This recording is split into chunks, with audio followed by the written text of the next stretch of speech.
There it is. For the potluck tomorrow night. Ooh, a good old hat dish Can't do there, that. guy. Don't forget about some good bars. Oh, I like those bars. You know, my mom used to make those blonde brownie bars. Ooh. And we're back with another episode of New Wave After Dark. I think we should. And we're here. A little high there. That works, right? I like Yep. And we're back. New Wave All After right. Dark. So this week, we actually have a request from a listener. Shout out to Sergio. What up, Sergio? We're gonna be breaking this up into two parts. We're gonna be talking about acclimating. This week we're gonna be talking about acclimating corals. So all the things that entails, dipping, getting them used to your water parameters, how you place them in the tank, and things of that nature. So, And stuff. And And stuff. stuff. I cannot forget the stuff. So introduce yourselves, guys, quick. Ted, Mountain Man Morris, Jen. gym Scissor. owner. AKA Senior. Brendan, I don't have a nickname yet.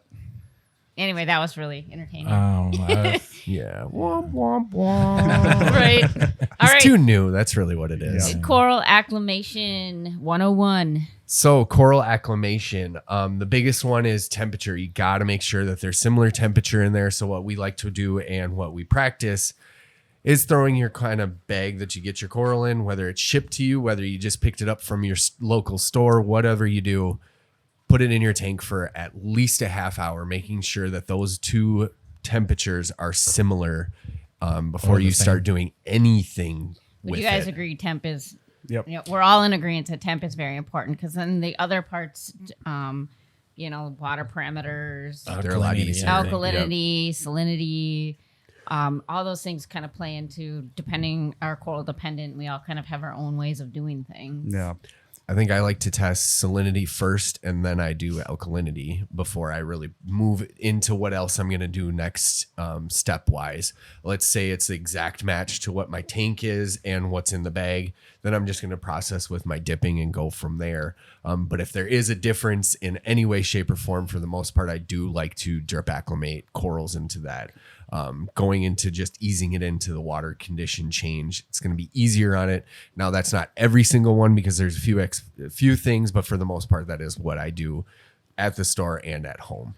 No, I think I'm one of the few that do it at the store and at the home, but hey, that's my way of doing it. I like that you bring up the water testing aspect because I think it's important for everyone to know, you don't know, where you're sourcing these corals That's from, true. where they keep their parameters at. So let's say you get it and you acclimate it properly, you put it in the tank, and then it does end up dying. At least you can take that source water test that you got and show the vendor that you got it from, hey, these are the parameters you sent to me. Your alk was at 5. Yeah, or your salinity is at a 1.3, Yeah. or 1.03, and you're just like, whoa. You're not setting people up for success at that one. And for that's just the bad most news. part, salinity is going to be right in that range. The 1.026 to 1.025 or, 34, 35 parts per thousand. So. Yeah. It also depends on the coral that you get I was just because gonna mention LPS and softies are probably going to be more hardy. I agree with that. Yeah. If you do acros, for example, alkalinity difference is going to play a big role. Yep. huge role. And I also feel like the dollar value of the coral matters because the coral knows that if it's expensive for some reason, it's just hey, I'm expensive. I give up. I can't do life. it too much. Yep. Today is just too much for me. Poof. No, I'm I just. did get my pedicure today. I'm so half heading kidding, out. but it just seems like you can take I'm gonna use those or mushrooms. You take those and just it's $5 those. You throw it in your tank. It seems to be just fine. And then you have your fancy stratosphere or something like that. And then all of a sudden you're you do all the things and the stuff. Yes. And then they just go up and smoke anyway. So that's frustrating. Yeah. So it just seems like it's better to be safe than sorry. But then sometimes it's just, I don't even know. Yeah. The other thing is depending on the coral, I guess everybody should dip everything. Yep. But Hands down. there is, in my experience with one or two corals on the SPS side, that if you dip them, you kill them. Yep. And no dipping nems. Would you guys agree with? And no like coral dip nems or clams. No. Do you dip clams? I do not dip clams. All I do on clams is just kind of make sure that the outside is cleaned up Yep. and things Scrub like that. off Scrub the- off all the algae, anything like that's potential growing on birds, there. the Yeah. snails, Yeah. yep, and the other snails. Clams come with a ton of junk on them. So Yeah, if they you normally do. clean it. That is true. I mean, even had like perfect pest-free tanks, and then Aptasia is coming on clams, which is super annoying. Ooh, that would I be a almost said bummer. something very inappropriate. Oh dear. Uh-oh. Never mind. Oh, Caesar and his dirty clams. We gotta we gotta keep it PC here. Yeah. that's- PG-13. Yeah. He So- meant, yeah. Oh, Anyway. so like non-photosynthetic, Ted, you have a lot of experience, Jen. I'm sure you do Oh, too. Do yes. you guys dip dendros and sun corals? Yes. I will do a dip on those simply for the fact that, yet again, a lot of pests come with those. And for the most part, they are from the ocean. So you're getting a lot of extras that are coming with that. And with extras that can really wreak havoc on your tank. You never know. You can get a mantis shrimp in there. You can get anything and everything. Yesterday, I did a dip and I pulled out a boppet worm. I mean, it's you never know. Yeah. And I think too, the point if you're not feeling comfortable with dipping them, to cut it off right where the tissue is, because a lot of those like dendros, sun corals, they come with really big rock bases on them. So that's generally where the problem is. They don't necessarily house the actual dendro or the actual polyp houses. That goes pests. for Yeah. acros too. Acros, yes. Anything with a and base on LPS it. too. That's Yep. why it's really, really hard. Even when we proactively dip everything, but a lot of those, like you flip over an acantho, you flip over a scoli, there's all those little, there's crevices that even after dipping, there You still find can be something in there. Yep. And here's the thing. I know a lot of people like buying acros that are encrusted on the frog plug, and that's fine. It means it's healed. But I've noticed, and I showed Ted before, I had an experience with a frag plug that I got from somewhere that I don't want to say who, but the actual place where the super glue was holding eggs Yep. on Yeah. the super glue, I've not seen the it actual before. coral. Yep, absolutely. So that's why you have to, whether they're encrusted or not, you Clip don't it. know if And- underneath the plug, you got to cut it off. And that's why too, because a lot of those a lot of pests and problematic things, they can only lay eggs on dead tissue. So so it's those spots where you don't necessarily it's encrusted, but there's a little glue spot. Well, that might have been a glue spot. It might have been where there was tissue originally. So it's just better to be safe than Absolutely. sorry. And it looks a most little bit people better want- too Yeah, in your tank if you're doing SPSs and you don't have that little disc random sitting in dumb there. plug. Yeah. It's very It looks a lot more natural and aesthetically you have a pleasing lot of as like well. guests, or not guests, but like I have company over, and then you have like- this frag plug, and they're like, "What is that square thing? Do they grow that way?" It's like, no, Is that really part of the coral? And if no. If you're concerned about propagating, like cutting the coral, like just take it off the plug and put it on a fresh plate. Yeah. I see a That's lot of another guys do great way to that, do it. and Yeah. then you can take the plate out, cut it later. So that's an option too, if that's what your main concern Well, is. I think the problem is also that it's nice and healed on the plug. And it looks nice. It looks looks nice, nice. and people feel bad cutting that part off. Right. Yeah. But I mean, an ounce of prevention. Prevention. I mean, Yes. It takes What- one pest. yep. And you're doing months of egg. work. Yep. One One egg and single you're egg and doing you're done. months of work Yeah. of dipping everything. And maybe even losing everything Yep. too. And then also, even if you don't, all the can still keep 'em in flatworm there. stop and all that. I mean, that stuff's expensive. Yeah. It's I mean, real besides your expensive to time, use. I mean, it's just easier to dip it and then stick it. Yep. And I think I it's know, right? it's Giggity.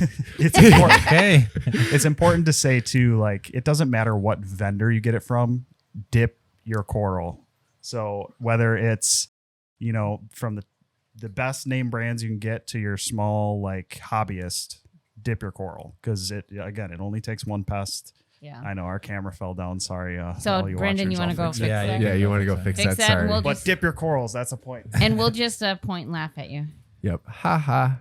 Oh, there he is. Oh, close up. Close up of his. Mugshot. I can say why it fell, but I won't. It's just like me when I'm doing my lives all the time and like trying to flip the camera and it's like, oh, a shot of my beard. Oh, a shot of my ear.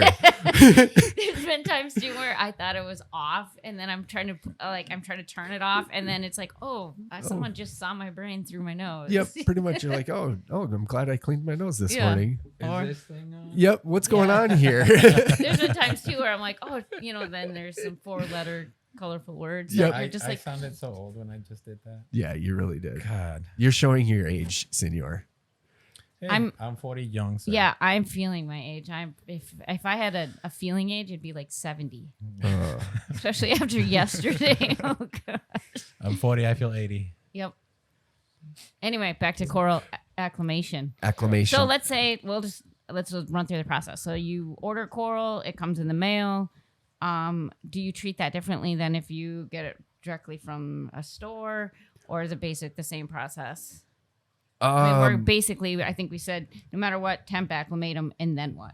I do Dip. the same with. I say ship store or and shipping, store. Yeah. Same Okay. process because I want to treat them the exact same. So A, I know if I'm at fault, or B, if kind of the process was wrong or the product was wrong. Fair. So with acros, for example, what I do is like you said, testing nitrates and phosphates on that water is going to give you a little bit of insight of because obviously the water is going to be not like it was packaged Yep. before, Correct. but it'll give you a little bit of information what the values were in that system.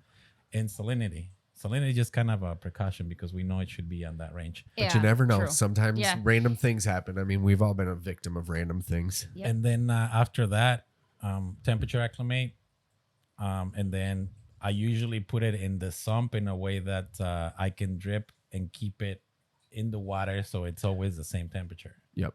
And just drip acclimate for actually in that instance I do however long I need to because it's already Temperature. It's I keeping don't have to keeping worry up with about going temp. cold. Yeah. That plays it. That actually puts a good point out there. Do you let then? So say you forget it, and then the water can go I try, mixing water or not mixing water. Nope. Outside water is pretty much the devil in my opinion. Well, I try to remember and I try to put it in a container where I know it's going to Large have enough. plenty of room. But if I do forget, it just goes in the system. Yeah. Yep. But that's kind of on you. Yep. But ideally, we're Ideally, all you in wanna keep it agreement. out. Keep outside water outside. Correct. And Yep. inside water inside. The other thing, as I get older, I feel like it's necessary to set a timer to Yep. if you ever want to. If you're afraid of over dripping, I guess, or forgetting about it, just setting a timer. I know some people will drip acclimate things and then forget about it, and it's not in their sump, and then it goes all over their floor. So that's not fun either. So No. I think it's good to point out too, like when drip acclimating, make sure you don't do it so slowly to where the temp in whatever Oh my container gosh, you're yes. doing it gets lower than your actual tank water. That's Because fair. I've seen some people where it's I like have seen that like a a as well. drop drop a second. year, and Yeah. it's just like, this is No.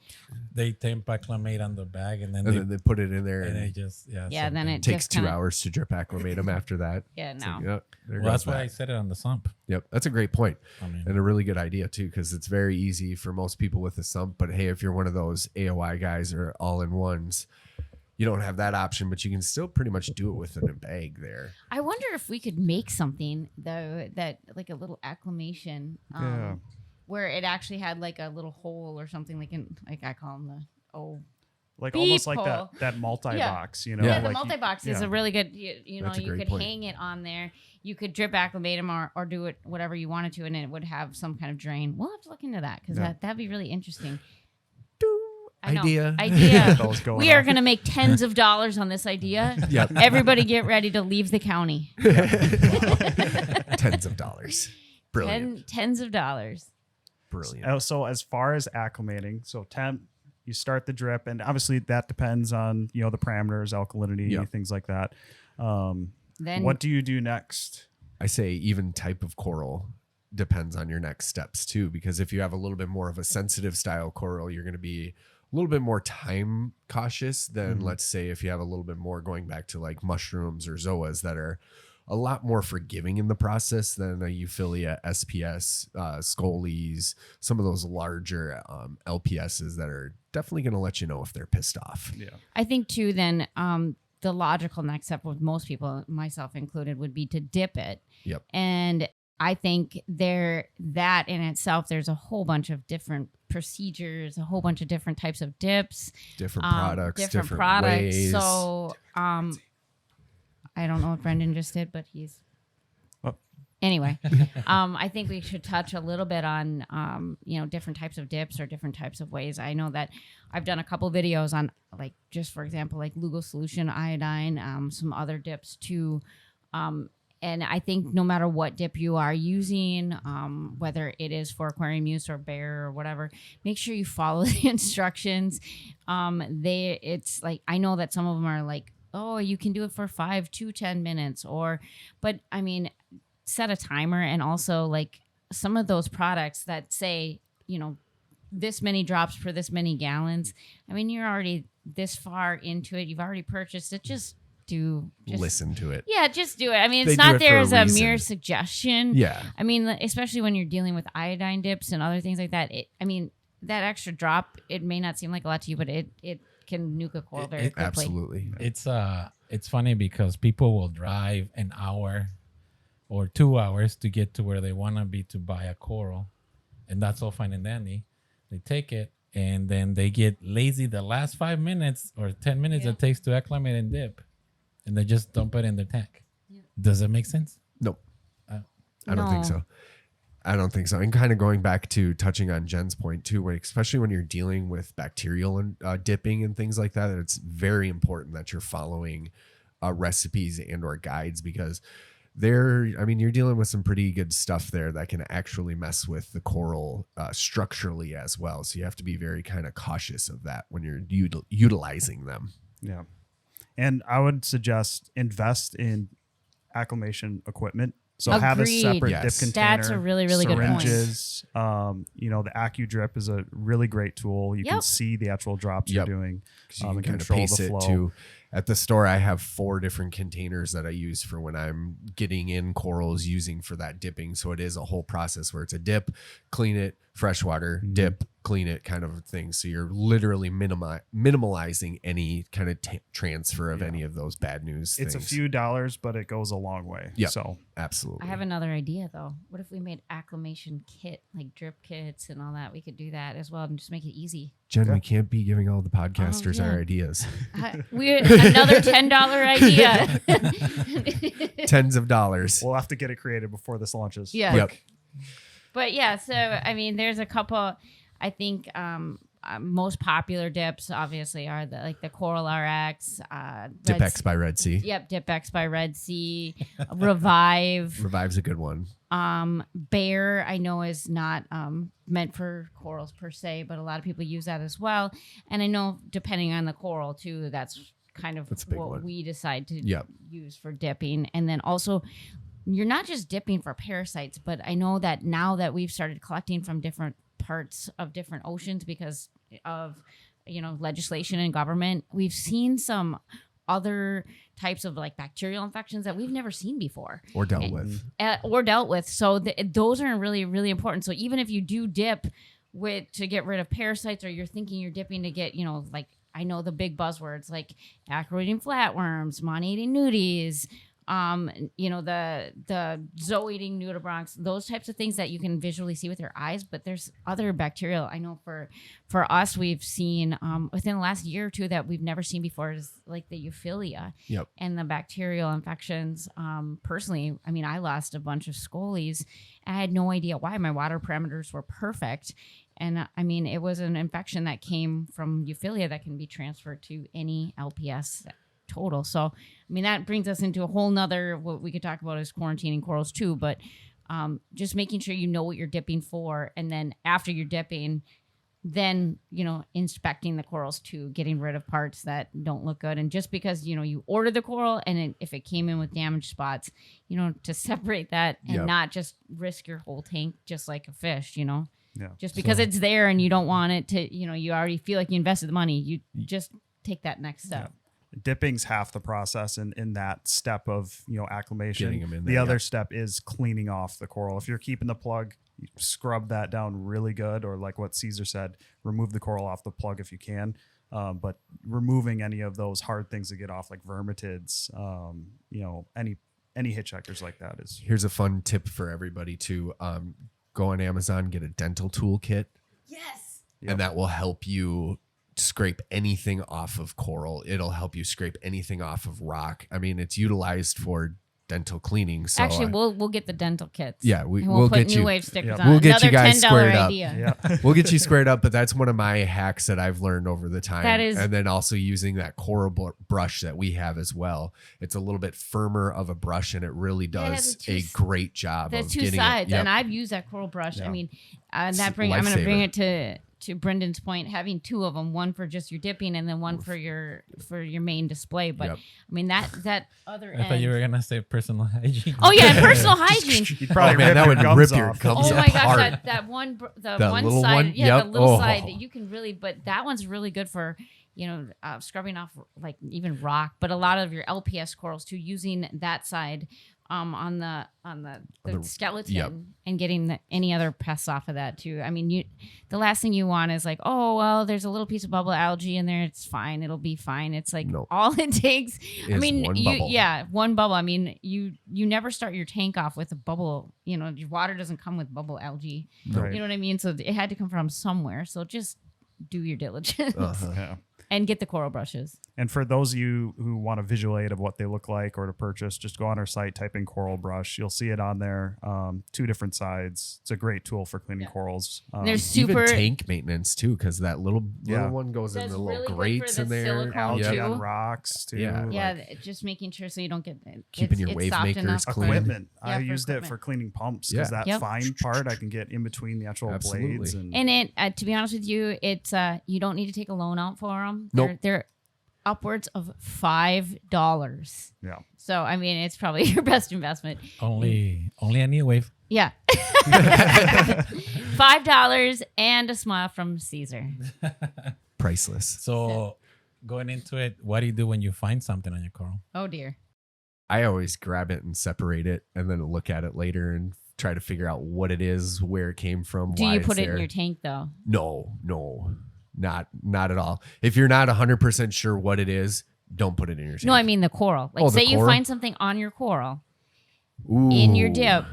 Now I that's a think, good one. That will depend on the person and what system you have. In my opinion, if you And price. don't have if you don't have a QT coral system, I think what I've done before is you get your coral shipped in, you dip it, you find, let's say, worms, whatever, you look for eggs, you see that there's no eggs, so you scrape them off. Ideally, if you don't have a QT, you put it on a frag rack separate from your rock work and your glass where you can see it and monitor that little frag for a couple days. Maybe probably dip it again depending on the cycle of the Of the pest pest. that Of you the pest, found. yep. But that's for people that don't have a QT. If you have a QT, QT, that B Yeah. word. for sure. But again, that would be a whole nother separate section too for QTing. You can't just set up another fish bowl Right. No. and QT it in a fish bowl. Oh, and don't do what some people I've noticed, or they do. They set up a QT tank going into the same sump as a display. The mate. Yeah, the with Yeah, it, I mean- like utilizing your sump area as a Yeah, QT tank, and it's like, well, that kind of defeats the Yeah. purpose. I mean, I understand what you're doing, but kind of swing and a miss. Yeah, I mean exactly. You're So- using the same water. It's like my children when it's like cover your mouth and you're sneezing all over my food. Yeah, You know, There you what I mean? or they go. I know So- most people don't do it, but I have had some experience with some people that are saying, well, it's connected to my sump. Yeah, it Okay, doesn't work. Yeah. It's probably No, not a good idea. I mean you have the same thing with fish too. Yep. You connect it and I mean it's not like, oh, dear parasite, please don't leave this box and go in the rest of the box. Yeah. Love, Reef Hobbyist. Yep. This is your cubicle. This is your area. Yeah. You Do cannot not leave leave. this cubicle. If you We- do, bad things will happen. Right. Or you'll find other hosts and Yep. other fun things, and the grass may be greener on the other side, but don't go there. Please don't. Just stay there. So yeah, so I mean, we're touching on just the basics, and Yeah. then I mean each area. I mean, we could go into why you'd iodine dip one thing and not like a Coral RX or another base, like Why you choose what for yeah, what. why you choose what for what. But we're just kind of touching the surface, just getting, acclimated into the acclimating process. Getting it into your system, and then we could always do a treatment episode too. If Yep. I think we should, Yeah. because there is a lot of questions on what to do when I notice this, what to do when I notice that. And I think the couple of things though that you can take away from, obviously the temperature, the salinity testing for water parameters, but like when in doubt, throw it out. Yep. If you see anything in your dip, I know that the starfish or other things that might come off are really cute, but you just don't know. The other thing with we can talk about it when it comes to QTs, but people think that QT for coral is expensive. It's really not. It can be as cheap as setting one for a fish. Yeah. I mean, but we'll talk about on that. Yeah, I mean, because then you just have to basically, just match the parameters and then lighting Yep. to watch them. But yeah, we can talk about that at another time and Yeah, how to 'cause set that's up more a coral invested. quarantine. What's the best practices for Yeah, that? because there's a lot of, you could get really in depth with a lot of things. And to be honest with you, coral dipping has come a long way. So I don't want everyone to be like, oh, I can't get corals now because I have to have a separate system and I have to do all these other expensive things. It's not that. It's just taking precautions and just being aware of the pests or the problems that are out there, and then just being aware and then fixing the problems before they become problems. Yeah. Correct. That's the biggest one, is being aware of what it can be, what to do next, and things of that nature. Things of that nature. And I think a good place to even start is, and I'm not just pushing for local fish stores, but you can, when you go to your local fish store, you can actually see the coral, and then you also get to know the people that are taking care of your corals. So I know a lot of people come in, if they want acros, they're going to go talk to Caesar. Not saying that you guys don't know about acros, but we have been trained for years and years. Do we know every single one? And no, absolutely not. And we don't have microscopes for eyes, Yep. but we know signs from experience. Or if people want euphilia, they'll come and talk, Ted, sell me a torch. What do you look for? And that is something that you can't necessarily get via online ordering, or you can with other photographs and stuff. But just being able to like kind of see it, touch it, know what you're getting. So for some of those pieces that you're really concerned about, I think trying to locally source them is a big deal. And it's not always the case that you can do, but we're always open. Like if you have a question, call in and say, hey, can you tell me more about this one or whatever? That's what we're here for too. Yeah. Ted and Caesar, like they're touching some corals like every day Right. sometimes. So they're going to know and keep track of, okay, this torch, had this much tissue at this time, Yep. but now it's, extended its tissue. It's really healthy. He knows like how the coral's doing. So you get a lot of really good information just by talking to the people that take care of those animals. Yeah, I would agree with and I that. think a lot of times too now it's become a bigger deal with conditioning. So I know that we with wordage, like a wording and verbiage, it's Nailed it. conditioning versus quarantine and all these other things. But holding corals, like for us, euphilia in particular, conditioning them for weeks, months prior to even being available for sale. That way too, we know. And we can proactively treat for things so that, we take care of hundreds of other people's tanks. So, they're just extensions of us. So, not only do we do it for you guys, but we do it for our maintenance clients too. So we know what we're adding as well. And it's also a peace of mind too that we're sending out a healthy specimen to the world. We're not kind of just going, oh, that guy might make it, he might not. In my eyes, where that is more humbling and peaceful to me than anything, is like, oh, I did my best to make sure he is happy, healthy, or anything of that nature. Yeah. And it shows when the customers get the product, Oh, absolutely. And it does. And then too, the stress of shipping. You've seen some of the Stress. boxes that have, if I was thrown around in some of those boxes, we package them the best that we possibly can. But I swear some of the times when we get coral shipments in, it looks like they didn't even stop the plane. They just kicked it right off and it tumbled onto the tarmac and someone threw it in. It's ridiculous. We've had them Various times. there's no styrofoam even, and then they've tried to repackage it with tape. Or I've had it That where was a I good packed up an order and then it delayed a day in transit. The customer gets it and it's completely unpacked, put in a separate box, and the styrofoam's just thrown in there. It's not placed into, Yeah. It's like, to what is surround it. happening? So you never know what can Yeah, happen. and then the carrier's like, well, we didn't touch it. It's like, Yeah. really?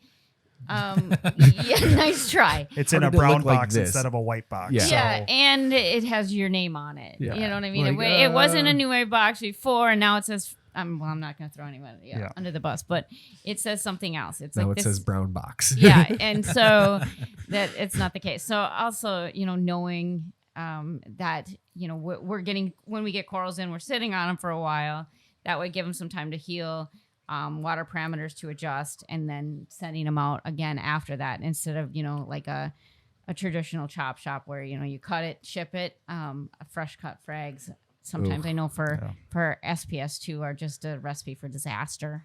Even if they make it for a week or so, it's really tough. I mean, think about you traveling.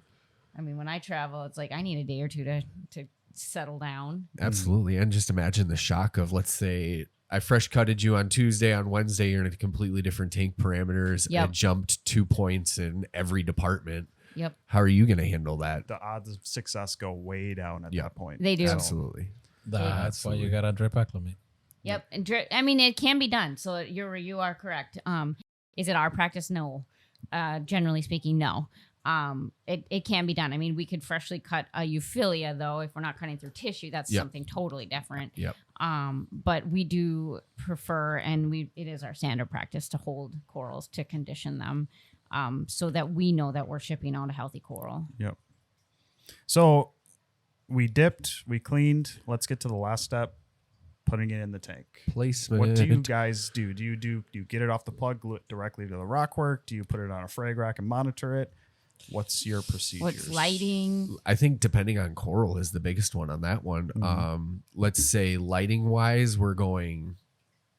I would say I have a brand new euphilia. I got my dream torch, cut it off the frag plug. I'm gonna probably put it on a new frag plug and put it down on a frag rack. Lower my aquarium to let it get accustomed to lighting So- and everything in that. What if you put it where you have other torches?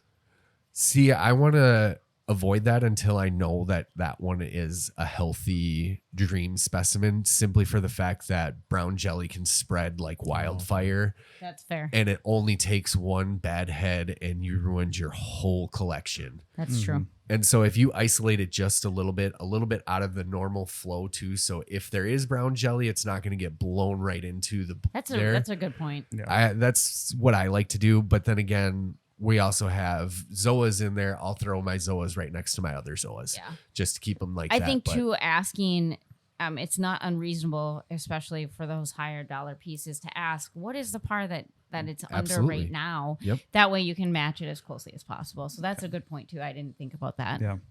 par, and I mean at the store is a good example. I par map that about once a month for about most of the tanks, so I have a pretty good idea as to where everything is, and I tell all of the employees to where about that Yep. par map is sitting, so everybody has a pretty good idea. Well, less To what light we're is doing. always better than Yeah.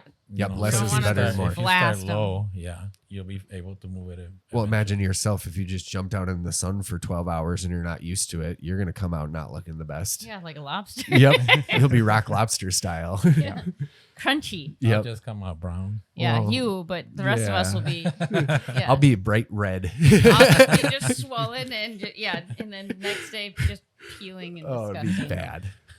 Definitely ask though. Your LFS, any reasonable one should know what their par is at in their Yep. system, so you can match it up or maybe go 50, 100 par lower than what they currently had it at, just to acclimate it up. I wouldn't go too extreme on the low end. So like if they You had don't put at, it in the dark. yeah, if they had it at 300 and it's a high end acro, don't place it in like 50 par, No. but No. start it off lower and then just Most move it up. lights now have that acclimation period. Yep.